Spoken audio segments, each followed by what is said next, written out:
What's happening, everybody? So, welcome to section 4, the last section of this chapter on the French Revolution, where we're going to be talking about the age of Napoleon. I'm actually going to be breaking up this section into two separate videos. It's kind of a longer section, a lot to go over, a lot to talk about. So, rather than have one just really long one, I figured I'd break it up into two separate ones. All right, so towards the end of the previous video, we discussed how the third stage of the revolution led to a weak government known as the Directory. People wanted strong leadership to restore order within France and lead them to victory against their enemies because they were still at war. The man who stepped up to this role, Napoleon Bonaparte, would become the most powerful man in Europe of that age. Let's first talk about his rise to power. Now, by the time the revolution was underway, Napoleon was already viewed as being a brilliant young military commander. He was a popular war hero. You know, he didn't really take a side during the fighting within France, within the revolution. He kind of wrote about his sympathies for multiple sides, actually, throughout the revolution. He preferred to kind of wait it out and see who won. And he used the constant wars to increase his reputation and status. And by 1799, he had become a very popular figure with victories against the British and the Austrians. He even made his defeats seem great by using spies and censorship to cover up negative stories. And he used his popularity to catapult himself into politics.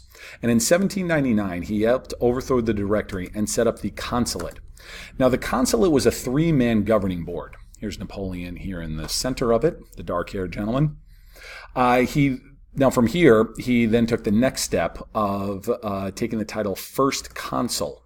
And then in 1802, he took the title Consul for Life. Here you see some of the top officials in the French government swearing their allegiance to him. And you see these other guys not looking too happy about it because they know that they are out of luck and Napoleon has taken power for himself. And then 2 years after that, in 1804, he had consolidated enough power to declare himself Emperor of the French. He now became an absolute monarch. Let me just move myself out of the way here. You see the famous painting of the coronation of Napoleon. You see the Pope and church officials over here. There you got the Pope, you got bishops and so forth. And notice Napoleon, he himself is holding the crown. That was a famous kind of show of power that he took the crown from the Pope and put it upon his own head, as if to say, I'm responsible for my own greatness and my own power. But he now was an absolute monarch. And such a fast rise to power might seem like the action of a ruthless tyrant, but it's important to remember that Napoleon had the support of the people. Each time he rose to power, he held a plebiscite. And the plebiscite was a vote among the people, and each time the people strongly voted for Napoleon to take more power. So he had absolute power, but he made the people think that they were part of the process. He quickly set out to make significant reforms. Let me move me back over here, because I'm going to need this space. He centralized control. Right? Centralizing control is bringing more power into yourself, into the center. This is very, excuse me, this is very typical of what absolute monarchs do. He also took on more economic control. He controlled prices. He regulated industry in terms of what people could make and produce. He ordered roads and canals to be built. He did back off on some of the changes of the revolution, such as making peace with the church. Remember the civil constitution of the clergy? He kind of softened that a little bit. He gave back religious freedom to Catholics. He also created a system of public schools. Remember, public schools are representations of the government. And so if you're a very controlling ruler like Napoleon, public schools are a perfect way to kind of get your ideology out amongst the children, the next generation of your country. So these public schools were under strict government control. His most lasting legacy, though, was in law, with the creation of the Napoleonic Code. Now, remember, a code is a collection of laws, like Hammurabi's Code. Napoleon's Code embodied Enlightenment principles, such as equality before the law and getting rid of the old order, the ancien regime. It wasn't very good for women, though. That's very important to remember. Women lost some of the status they gained during the Revolution. They were not considered citizens, and men had total control over their wives and children within the household.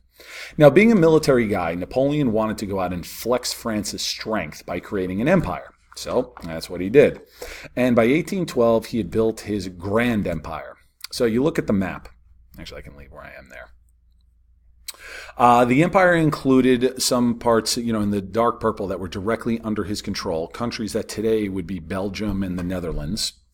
And he also had some parts of Italy directly under his control. Right, namely the Papal States, Rome, and even these here, what they call the Illyrian provinces. All right, so dark purple means that he is the direct ruler of them as their emperor. He got rid of the old Holy Roman Empire. You see this Confederation of the Rhine and so forth.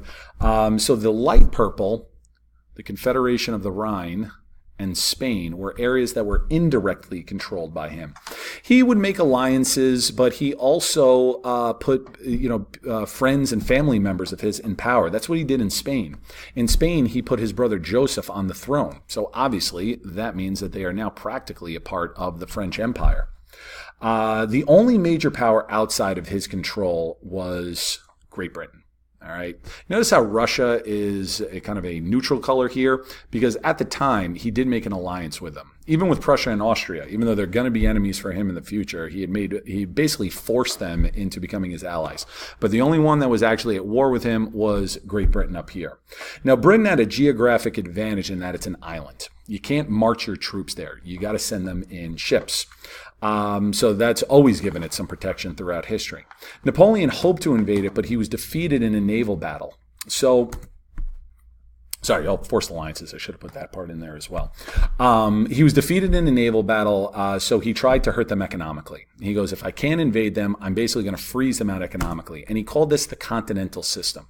As you can see, outside of Britain, over here, Napoleon is pretty dominant.